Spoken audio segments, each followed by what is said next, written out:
জুলাই বিপ্লবে অংশ নিয়ে অসংখ্য গুলির স্প্রিন্টার শরীরে বহন করে দুর্বিষহ জীবন পার করছে টাঙ্গাইলের সুজন মিয়া।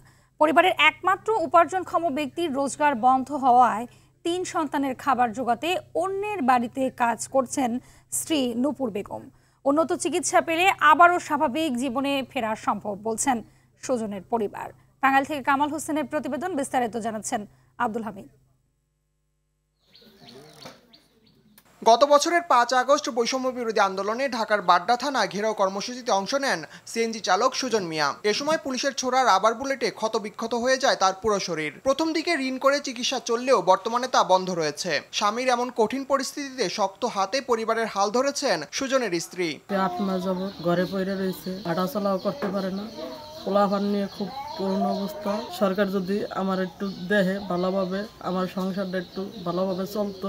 সরকারের কাছ থেকে কিছু অনুদান পেলেও ব্যয়বহুল উন্নত চিকিৎসার জন্য তা পর্যাপ্ত নয় বলছেন সুজন মিয়া। মাঝে মাঝে ওই ক্যান্টনমেন্টে যাই, যে ডাক্তার দেখে ওষুধ আনি এই খাই। আমার অবস্থা তেমন ভালো না। সরকারের থেকে কিছু সহযোগিতা করতো তাহলে হয়তো চলতে পারতাম। আমি জানি না আমি এখন গাড়ি গুড়ি চালাইতে পারবো কিনা। অসহায় পরিবারটির পাশে দাঁড়াতে বিত্তবানদের এগিয়ে আসার অনুরোধ জানিয়েছেন এলাকাবাসী।